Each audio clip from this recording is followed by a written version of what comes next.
14 सितंबर हम हिंदी दिवस के रूप में मनाते हैं। हिंदी हमारी राष्ट्रभाषा है और साथ ही साथ ये कई लोगों की मातृभाषा भी है और इसी को ही संविधान ने राजभाषा के रूप में स्वीकार कर लिया है। संविधान में स्पष्ट रूप से यह लिखा है कि देवनागरी लिपि में लिखी जाने वाली हिंदी को ही राजभाषा के रूप में स्वीकार कर लिया है।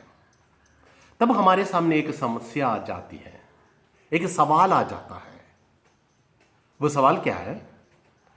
क्यों देवनागरी लिपि में लिखी जाने वाली हिंदी ऐसा कहा है? आजकल हम देखते हैं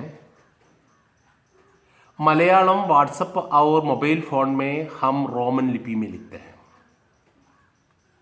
दरअसल ये वटेഴുത്ത് में लिखा जाना चाहिए, लेकिन ऐसा नहीं होता है आजकल। लेकिन जब हिंदी को राजभाषा के रूप में स्वीकार कर लिया था तब ये समस्या हमारे सामने नहीं थी। फिर क्यों ऐसा लिखा है?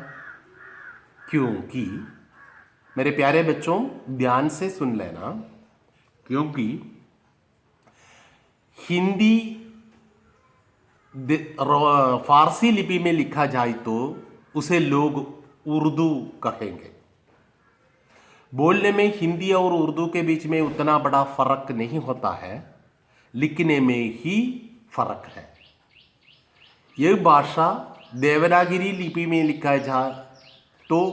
लिखी जाए तो उसे हम हिंदी कहेंगे और रोमन लिपि में लिखी जाए तो हम उसे उर्दू कहेंगे। दुनिया में कई तरह के दिवस मनाए जाते हैं और हिंदी दिवस के रूप में 14 सितंबर को हमने स्वीकार कर लिया है। देखने की बात यह है कि हमारे यहाँ हिंदी के साथ अंग्रेजी भी राजभाषा के रूप में मौजूद है,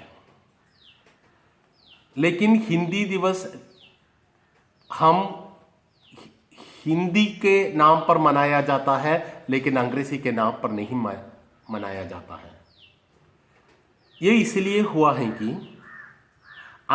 हिंदी को बढ़ावा देना, प्रोत्साहन देना हिंदी दिवस का लक्ष्य होता है और इसी के मुताबिक ही हम हिंदी दिवस मनाते हैं।